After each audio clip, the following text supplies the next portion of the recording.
So I welcome you back to part 2 of The Power of Truth. We just had a few minor technical glitches that are now resolved. So thank you for bearing with us while we've sorted those. And just like to return to what we were previously discussing in the first part, is that the basis of the power of truth is purity.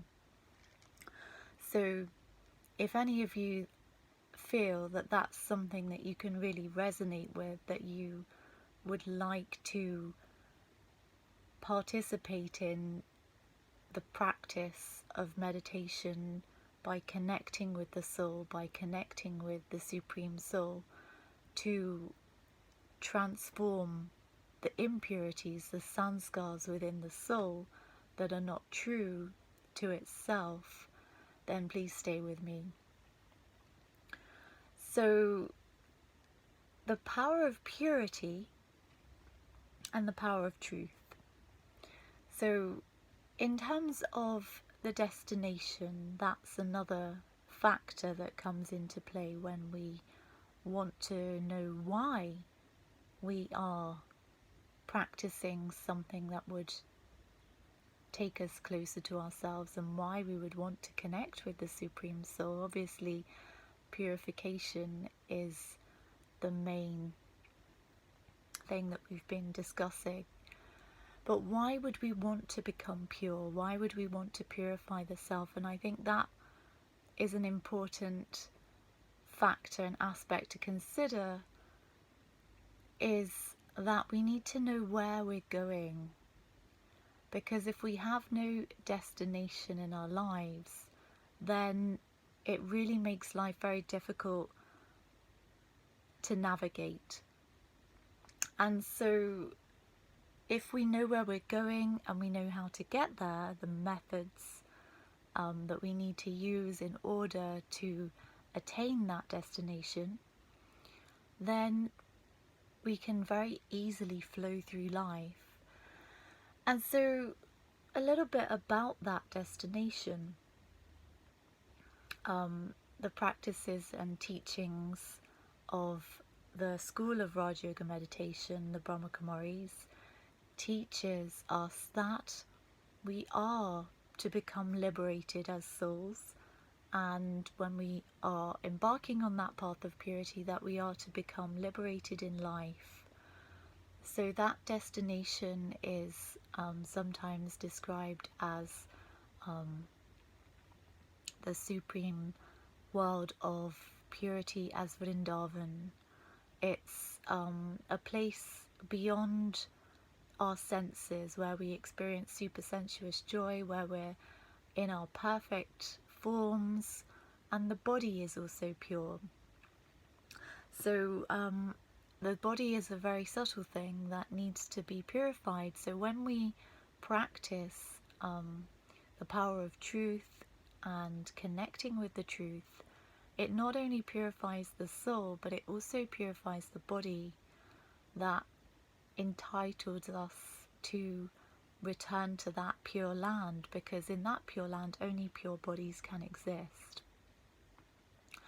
And so this is some taste, if you like, of the destination where we are going to the land of perfection, the land where everything is in its perfect state. Now, everything we do believe is currently in its perfect state, but we have to adjust our mindset to see it and not be affected to the extent that we start reacting.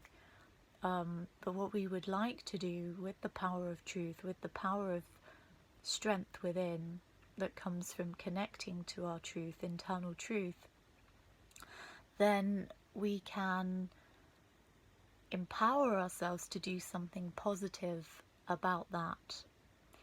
And so really that was one main aspect of the destination that I would like to share. But the other thing is that the one who is the ocean of truth, the ocean of peace, the ocean of everything, that one is the Supreme Soul. He is when he shares his knowledge, it's called a Gyan. Gyan in Hindi is the word, and that means a spiritual knowledge that elevates the soul's consciousness. And so when we receive this spiritual knowledge, this Gyan, then we become enlightened.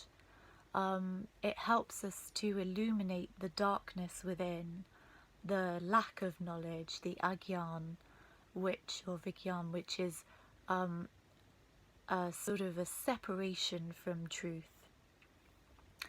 And so when we connect with the ocean, we can then become rivers of truth.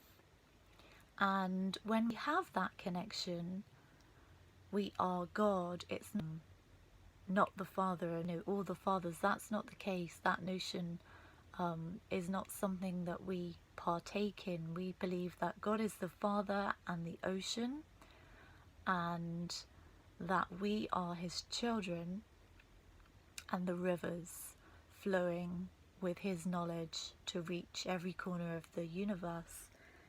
And so that is something that we believe, that the truth is one and then the rivers are many. And so when we're connected to the truth, to the eternal source, that purity, that truth can flow. And so I really want to thank you for being here today. If you like the teachings that we have discussed, if you feel that it's something that resonates with you, that you would like to learn more, please do contact me here and be in touch about what you would like to learn further. I am also offering coaching, spiritual coaching, and have done for a number of years. Offered naturopathic advice and spiritual coaching, and coaching for the soul, really, to help it to live purposefully on its journey. So if there's something that you would like to discuss, please post me a message, and I hope to speak with you soon.